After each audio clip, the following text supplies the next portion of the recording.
আন্তর্জাতিক বাংলা সংবাদে সবাইকে স্বাগত। সুপ্রিয় দর্শক শ্রোতা, জানিয়ে দেব আমাদের হাতে থাকা সর্বশেষ আপডেট বাংলা সংবাদ। শুরুতে থাকছে সংবাদ শিরোনাম, এরপর জানাবো বিস্তারিত। আরব আমিরাতে বহুতল ভবনে আগুন, নিহত ৫। লোহিত সাগরে মার্কিন সামরিক শক্তির ব্যর্থতা প্রধান কারণ ইয়েমেনের সমর কৌশল। আরো জানিয়ে দিব পরমাণু চুক্তির পথে সৌদি আরব ও মার্কিন যুক্তরাষ্ট্র। ইরানে গুলি করে ৮ পাকিস্তানি মেকানিককে হত্যা। ভারতের ভূখণ্ড দিয়ে বাংলাদেশি পণ্য রপ্তানির সুবিধা বাতিল। পারমাণবিক ইস্যুতে রাশিয়া যুক্তরাষ্ট্র উভয়কে সামনে এগিয়ে যাচ্ছে ইরান। গাজার যুদ্ধবিরতি প্রস্তাব মিশরের রাজি নয় হামাস। এবং সর্বশেষে জানিয়ে দিব ইসরায়েল মাত্র ৪৮ ঘন্টায় ধ্বংস হয়ে যাবে, ইরানের হুমকি। এতক্ষণ শুনছিলেন সংবাদ শিরোনাম, এখন বিস্তারিত। তবে অনুরোধ থাকবে এই ভিডিওটিতে একটি লাইক দিন এবং কমেন্টস করে জানিয়ে দিন আপনি কোন জেলা থেকে বা কোথা থেকে আমাদের সাথে যুক্ত রয়েছে। ইরান ইসরায়েল যুদ্ধের আপডেট সংবাদ হাতে পেতে চ্যানেলটি সাবস্ক্রাইব করুন, আমাদের সঙ্গে থাকুন। আরব আমিরাতের বহুতল ভবনে আগুন, নিহত ৫। সংযুক্ত আরব আমিরাতের শারজাহ শহরে একটি বহুতল আবাসিক ভবনে ভয়াবহ অগ্নিকাণ্ডে ৫ জন নিহত হয়েছেন। রোববার এই অগ্নিকাণ্ডের পর এলাকার বাসিন্দারা শোক প্রকাশ করেছেন। একজন ডেলিভারি বয় খালেদ টাইমসকে বলেছেন, বাসিন্দা আগুন থেকে পালানোর চেষ্টা করেছিল, একজন লোক পুড়ে যাচ্ছে, এটি দেখে তিনি সারা রাত ঘুমাতে পারেননি। প্রতিবেদনে বলা হয়, আবাসিক ভবনটির ৪৪তম তলায় আগুন লাগে, এতে আরো ৬ জন গুরুতর আহত হয়েছেন। একজন বাসিন্দা ধোঁয়ায় শ্বাসকষ্টে ভুগছেন। এই ঘটনায় আহতরা বর্তমানে আল কাশিমি হাসপাতাল চিকিৎসাধীন রয়েছেন এবং তাদের অবস্থা স্থিতিশীল বলে জানা গেছে। স্থানীয় লোকজনের মতে, গভীর রাতে আগুন নেভানোর পর লোকজনকে তাদের বাসায় ফিরে যেতে দেওয়া হয়। শাহজাহ সিভিল ডিফেন্সের জানিয়েছে, আগুন লাগার খবর পাওয়া মাত্র ডিফেন্স বিভিন্ন স্টেশন থেকে দমকল বাহিনী ইউনিট ঘটনাস্থলে ছুটে যায়। তারা বাসিন্দাদের সরিয়ে এবং আগুন নিয়ন্ত্রণে আনে। সূত্র ইত্তেফাক এসকে। লোহিত সাগরে মার্কিন সামরিক শক্তির ব্যর্থতার প্রধান কারণ ইয়েমেনের সমর কৌশল। লোহিত সাগরে ইয়েমেনি সেনাবাহিনীর পাল্টা সামরিক অভিযান অব্যাহত থাকে এবং তাদের মোকাবেলায় মার্কিন যুক্তরাষ্ট্রের অক্ষমতা থেকে বোঝা যায় সামুদ্রিক শক্তিকে যুক্তরাষ্ট্রের অবস্থান ধীরে ধীরে দুর্বল হচ্ছে এবং তারা নিজেদের স্বার্থ রক্ষায় ব্যর্থ হচ্ছেন। ইস্যুনার বাদে পাস্টুডি জানিয়েছে, আমেরিকার গণমাধ্যম ন্যাশনাল ইন্টারেস্ট লিখেছে, মার্কিন নৌবাহিনীর দুর্বলতা তাদের উপর তীব্র পেশারকে বুদ্ধিমত্তার সাথে কাজে লাগিয়ে ইয়েমেনে আনসারুল্লাহ বাহিনী বিশ্বের অন্যতম গুরুত্বপূর্ণ জলপথে নিয়ন্ত্রণ নিতে সক্ষম হয়েছে। ন্যাশনাল ইন্টারেস্টের মতে, মার্কিন নৌবাহিনী এবং মিত্রদের ব্যাপক হামলা সত্ত্বেও ইয়েমেন সেনাবাহিনী লোহিত সাগরের জন্য হুমকি হয়ে দাঁড়িয়েছে। প্রায় ২ বছর ধরে এই কৌশলগত জলপথটি অবরুদ্ধ করে রেখেছে। ফলস্বরূপ বেশিরভাগ জাহাজ দক্ষিণ আফ্রিকার কেপ অফ গুড হোপের চারপাশে দীর্ঘ এবং ব্যয়বহুল পথ বেছে নিতে বাধ্য হয়েছেন। এদিকে নৌযুদ্ধের নতুন যুগে জাহাজ বিধ্বংসী ক্ষেপণাস্ত্র ব্যবস্থা এবং ড্রোন ইয়েমেনি সেনাবাহিনী কৌশলগত বাব আল মান্দার প্রণালী বন্ধ করতে সাহায্য করেছেন। এই অচল অবস্থায় শক্তিশালী সামরিক শক্তির অধিকারী মার্কিন যুক্তরাষ্ট্রের জন্য বিপজ্জনক পরিণতি ডেকে আনতে পারে। এই পরিস্থিতি সৃষ্টির প্রধান কারণ হলো প্রযুক্তিগত অগ্রগতির ড্রোন ও ভূমিভিত্তিক ক্ষেপণাস্ত্র ব্যবস্থা এখন শত শত এমনকি হাজার হাজার কিলোমিটার দূরের জাহাজগুলোকে লক্ষ্যবস্তু করতে সক্ষম হচ্ছে। পরমাণু চুক্তির পথে সৌদি আরব ও মার্কিন যুক্তরাষ্ট্র। জ্বালানি বিনিয়োগ ও বেসামরিক পারমাণবিক প্রযুক্তির বিষয়ে একটি প্রাথমিক চুক্তি সই করতে যাচ্ছে যুক্তরাষ্ট্র এবং সৌদি আরব। রিয়াদে এক সংবাদ সম্মেলনে এমনটি জানিয়েছেন মার্কিন জ্বালানি সচিব ক্রুটস রয়টার্স খবর আল আরব নিউজের। মার্কিন জ্বালানি সচিব বলেছেন, সৌদি আরবে একটি বাণিজ্যিক পারমাণবিক বিদ্যুৎ প্রকল্প গড়ে তোলার জন্য সহযোগিতা চুক্তিটি করা হচ্ছে। এই সময় পারমাণবিক বিদ্যুৎ প্রকল্পের জন্য দেশটির ইউরেনিয়াম সহ অন্যান্য খনিজ সম্পদকে একটি প্রাকৃতিক সুবিধা হিসেবে তুলে ধরেছেন। তবে এ সম্পর্কিত বিস্তারিত তথ্য বছর শেষ দিকে প্রকাশ করা হবে বলে জানান তিনি। অপরদিকে দেশটির সৌরশক্তির কথা উল্লেখ করে বলেছেন, এখানে সৌর প্রযুক্তি নিয়ে কাজ করার অবারিত সুযোগ রয়েছেন। দুই দেশের মধ্যে দ্বিপাক্ষিক সম্পর্ক নিয়ে বলল, আমি বিশ্বাস করি সৌদি আরব মার্কিন যুক্তরাষ্ট্রের বিনিয়োগকারী শীর্ষস্থানীয় দেশগুলোর মধ্যে একটি হবে। একে উভয় দেশের জয় বলে উল্লেখ করেন তিনি। এর আগে সৌদি আরব দীর্ঘদিন ধরে জ্বালানি বৈচিত্র্যকে অগ্রাধিকার দিয়ে আসছে। এরই প্রেক্ষিতে বাণিজ্যিক পারমাণবিক শক্তি দেশটির কৌশলগত আগ্রহের একটি গুরুত্বপূর্ণ ক্ষেত্র হিসেবে অভিহিত হয়েছেন। সূত্র AHM। ইরানে গুলি করে ৮ পাকিস্তানি মেকানিককে হত্যা। ইরানের সিস্তান প্রদেশে ভয়াবহ এক হামলায় পাকিস্তান ৮ জন মোটর মেকানিককে গুলি করে হত্যা করা হয়েছে। ইরান পাকিস্তান সীমান্তবর্তী এলাকায় এই মর্মান্তিক ঘটনা ঘটে। এক প্রতিবেদনে এই খবর দিয়েছে দ্য এক্সপ্রেস ট্রিবিউন।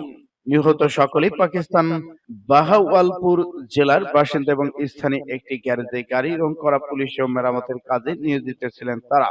নিহতদের মধ্যে ছিলেন দিলশাদ, তার ছেলে নাইম, জাফর, দানিশ এবং নাসির সহ আরো কয়েকজন। স্থানীয় সূত্র জানায়, অজ্ঞাত হামলাকারী রাতের অন্ধকারে এই গ্যারেজে ঢুকে মেকানিকদের হাত বেঁধে গুলি চালায়। ঘটনাস্থলেই সবাই নিহত হন। ইরান নিরাপত্তা বাহিনী দ্রুত ঘটনাস্থলে গিয়ে ঘিরে ফেলে এবং নিহতদের মরদেহ উদ্ধার করে। তবে হামলাকারীরা এখনো অজ্ঞাত। এখন পর্যন্ত কোনো গোষ্ঠী এই হামলা দায় স্বীকার করেনি। প্রাথমিকভাবে ধারণা করা হচ্ছে এই হামলায় কোনো পাকিস্তান বিরোধী সন্ত্রাসী গোষ্ঠী চালিয়েছে বলে ধারণা করা হচ্ছে। ইরানি কর্তৃপক্ষ ইতিমধ্যে ঘটনার তদন্ত শুরু করেছেন, যদিও এখন পর্যন্ত কাউকে গ্রেপ্তার করা সম্ভব হয়নি। তেহরানে অবস্থিত পাকিস্তানের দূতাবাসের কর্মকর্তা নিহতদের শনাক্ত তথ্য সংগ্রহে ঘটনাস্থলে পৌঁছেছেন। দূতাবাসের একজন মুখপাত্র জানিয়েছেন, ইরানি কর্তৃপক্ষের সঙ্গে সার্বক্ষণিক যোগাযোগ রাখা হচ্ছে এবং নিহতদের পরিবার যাতে ন্যায় বিচার পায় সে লক্ষ্যে সর্বোচ্চ প্রচেষ্টা চালানো হবে। ভারতের ভূখণ্ড দিয়ে বাংলাদেশি পণ্য রপ্তানি সুবিধা বাতিল। থিঙ্ক ট্যাঙ্ক বলেছে এটা চুক্তি লঙ্ঘন। ট্রান্সশিপমেন্টের মাধ্যমে ভারতের ভূখণ্ড থেকে ব্যবহার করে বাংলাদেশ পণ্য তৃতীয় দেশে যাওয়ার ব্যবস্থা বাতিল করে দিয়েছে ভারত। এর ফলে ট্রান্সশিপমেন্টের মাধ্যমে স্থলপথে বাংলাদেশ পণ্য নেপাল, ভুটান যাওয়ার সুযোগ আপাতত বাতিল হলো। গতকাল মঙ্গলবার ভারতের সেন্ট্রাল বোর্ড অফ ইনডাইজেস্টেড ট্যাক্সের অ্যান্ড কাস্টম এই সুবিধা বাতিল করে আদেশ জারি করেছেন। এর পাশাপাশি 2020 সালে 29 জুন দেওয়া এক সংক্রান্ত আদেশ বাতিল করা হয়। ভারতের central board of indirect tax and customs website এ তথ্য সূত্র জানা গেছে। ভারতের ওই আদেশে বলা হয়েছে 2020 সালে এই আদেশ অনুসারে ভারতের সেন্ট্রাল বোর্ড অফ বাংলাদেশ থেকে তৃতীয় কোনো দেশে পণ্য রপ্তানিতে ট্রানশিপ্টের মাধ্যমে ভারতের একটি শুল্ক স্টেশন ব্যবহার করে অন্য বন্দর বা বিমানবন্দর ব্যবহার করার সুযোগ দিয়েছে। এখন সেন্ট্রাল বোর্ড অফ ডাইজেস্টেক্সের অ্যান্ড কাস্টম এই সুবিধা বাতিল করলো। এই আদেশে আরো বলা হয়েছে, যেসব পণ্য বোঝাই যানবাহন ইতিমধ্যে ভারতের ভূখণ্ডে আছে সেগুলো দ্রুত ভারতের ভূখণ্ড ত্যাগ করতে পারবে। বর্তমান স্থলপথে বাংলাদেশ থেকে ভারতের ভূখণ্ড ব্যবহার করে নেপাল, ভুটান পণ্য যায়। এখানে ট্রানশিপ্ট গুলো বাংলাদেশের পণ্য নেপাল, ভুটান রপ্তানির সময় ভারতের ভূখণ্ড পাড়ি দিতে হয়। বাংলাদেশ সীমান্ত থেকে ভারতের ভূখণ্ড দিয়ে নেপাল, ভুটান সীমান্ত পর্যন্ত পণ্যের যানবাহন, ট্রাক, ট্রেলার পরিবর্তন করা হয়। এটি ট্রান্সশিপমেন্ট। ভারত এখন এই ট্রান্সশিপমেন্ট বাতিল করলো। সূত্র পাস টুডে এসে। পারমাণবিক ইস্যুতে রাশিয়া যুক্তরাষ্ট্র উভয়কে সামলে এগোচ্ছে ইরান। ইরানের পররাষ্ট্রমন্ত্রী আব্বাস আরাগচি এই সপ্তাহে মস্কো সফরে যাচ্ছেন। সেখানে তিনি রাষ্ট্রীয় পররাষ্ট্রমন্ত্রী সের্গেই ল্যাভরভের সঙ্গে সাক্ষাৎ করবেন। আর এই সফরের মূল লক্ষ্য হলো ইরান যুক্তরাষ্ট্রের মধ্যে চলমান পারমাণবিক আলোচনার বিষয়ে রাশিয়ার সঙ্গে পরামর্শ করা।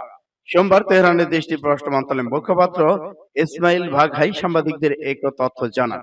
তিনি বলেন, এই সফর পূর্ব পরিকল্পিত হলেও আলোচনা যুক্তরাষ্ট্রের সঙ্গে চলমান পারমাণবিক ইস্যু নিয়ে আলোচনা হবে। খবর আল জাজিরা। এর আগে গত শুক্রবার ওমানে মধ্যস্থতায় যুক্তরাষ্ট্র ইরানের মধ্যে একটি প্রাথমিক বৈঠক অনুষ্ঠিত হয়। এই বৈঠক হওয়ার আলোচনাকেই দুই পক্ষই গঠনমূলক ইতিবাচক বলে উল্লেখ করেছেন। এখন উভয় পক্ষে আগামী শনিবার আবার বসতে সম্মত হয়েছেন। তবে ইতালির রাজধানী রোম আসনে এই বৈঠকে সম্ভব ভেন্যু হতে পারে বলে জানা গেছে। ইরান জোর দিয়ে বলেছেন, আলোচনা কেবল পারমাণবিক কার্যক্রম নিষেধাজ্ঞা প্রত্যাহারের উপর সীমাবদ্ধ থাকবে। তার অন্য কোনো বিষয় যুক্তরাষ্ট্রের সঙ্গে আলোচনা করবে না। এদিকে যুক্তরাষ্ট্র তার মিত্র ইরানের পারমাণবিক কর্মসূচিকে অস্ত্রোত্তরি প্রচেষ্টা বলে অভিযুক্ত করে আসছে। যদিও তেহরান বারবারই তাদের এই অভিযোগ অস্বীকার দাবি করে আসছে। এটি শুধু শান্তিপূর্ণ বেসামরিক উদ্দেশ্যে ব্যবহৃত হচ্ছে। গাজায় যুদ্ধবিরতি প্রস্তাব মিশরের রাজধানী হামাসকে নতুন করে যুদ্ধবিরতির প্রস্তাব দিয়েছে মিশর। সোমবার আল জাজিরা এক প্রতিবেদনের তথ্য জানিয়েছে। নাম প্রকাশে অনিচ্ছুক এক জ্যেষ্ঠ কর্মকর্তা আল জাজিরাকে আরব জানিয়েছেন, হামাস মিশরের কাছ থেকে একটি নতুন যুদ্ধবিরতি প্রস্তাব পেয়েছে, তবে মিশরের পক্ষ জোর দিয়ে বলেছে যে ফিলিস্তিন গোষ্ঠী অস্ত্র সমাপন না করা পর্যন্ত ইসরায়েলের সঙ্গে কোনো চুক্তি সম্ভব নয়।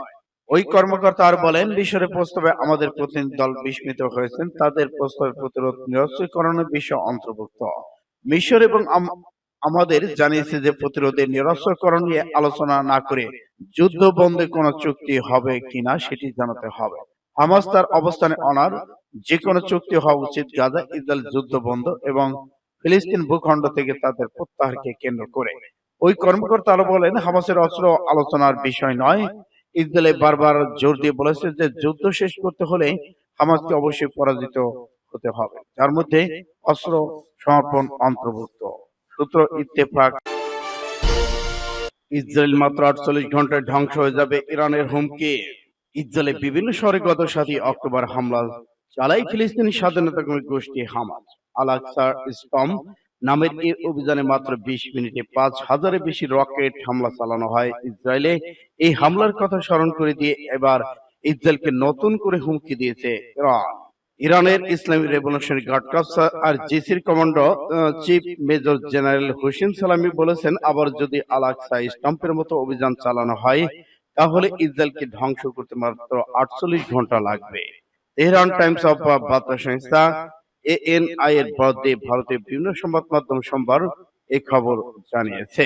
প্রতিবেদন বলা হয়, বৃহস্পতিবার ইরানের কারভিন শহরে এক সমাবেশে বাসিস গ্রুপের সদস্যদের উদ্দেশ্যে ভাষণ দেয় আরজিসি commando chief major general Hossein সালামি।